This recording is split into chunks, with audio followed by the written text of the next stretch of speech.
यही नहीं, भाजपा सरकार ने किसानों को लाभकारी मूल्य दिलाने का वादा किया था। लाभकारी मूल्य तो आज तक नहीं दिला पाई।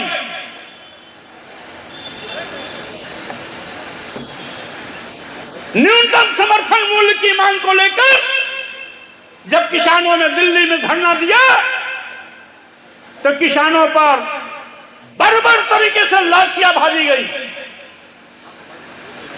उनके रास्ते में कील कांटे बिछाए गए, उन पर आंसू गैस छोड़े गए, रबर की बुलेट दागी गई, सैकड़ों लोग हताहत हुए। लेकिन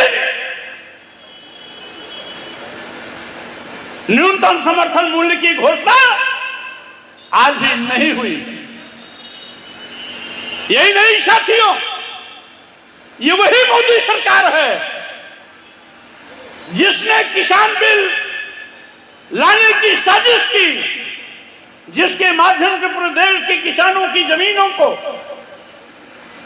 अदानी और अंबानी को सौंपने का प्रयास किया। लेकिन 2 साल तक लगभग किसानों ने लाखों की तादाद में दिल्ली में धरना प्रदर्शन करके इस सरकार को उस विधेयक को वापस लेने के मजबूर किया।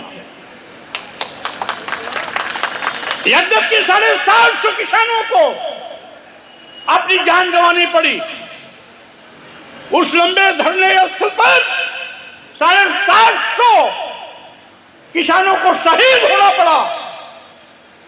लेकिन हम उन किसानों की शहादत को नमन करते हैं जिन्होंने अपनी शहादत दे करके करोड़ों करोड़ों किसानों की जमीन को बचाने का काम किया।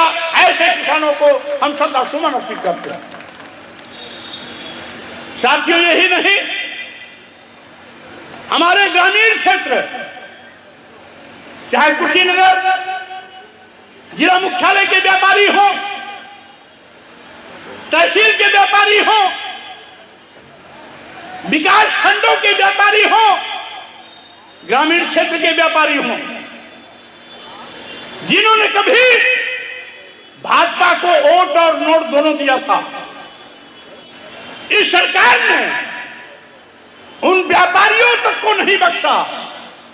इन व्यापारियों को पहले जीएसटी के माध्यम से इनका आर्थिक दोहन हुआ और अब जीएसटी के सारे मामले ईडी को सौंपकर ईडी के माध्यम से इनकी कमर तोड़ने की तैयारी कर रही है। यही नहीं साथियों,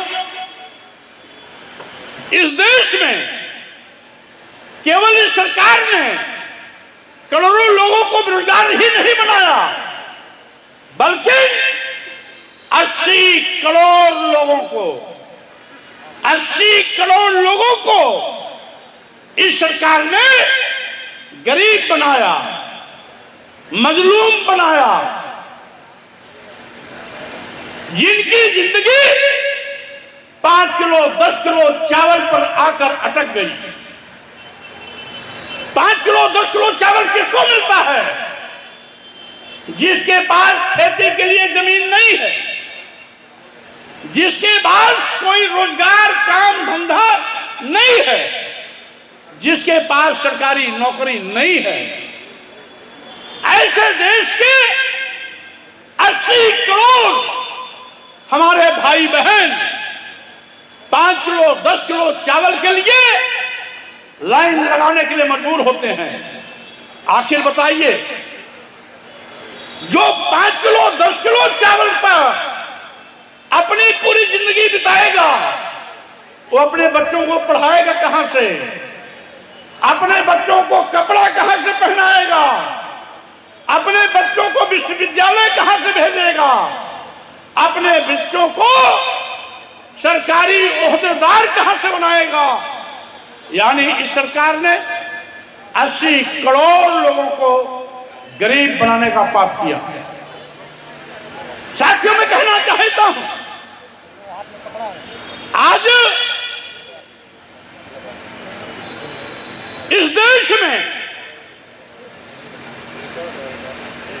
सरकारी विभाग बेचे जा रहे हैं, सरकारी विभाग बेचे जा रहे हैं। हमारे नौजवान जो इस उम्मीद पाले हैं कि अभी नहीं तो आगे चलकर कभी तो सरकारी नौकरी मिलेगी, जिन विभागों में नौजवानों को सरकारी नौकरियां मिलने की उम्मीदें थी, इस निकम्मी सरकार ने उन विभागों को भी बेचने का पाप किया है। आप जानते हैं भाजपा सरकार ने देश के सभी बंदरगाह बेच दिए, सभी एयरपोर्ट बेच दिए, एयर इंडिया बेच दिया और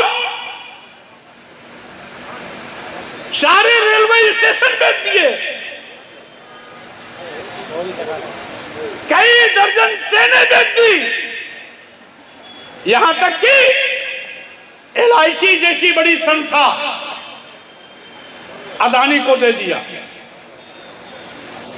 यही नहीं, मोदी सरकार ने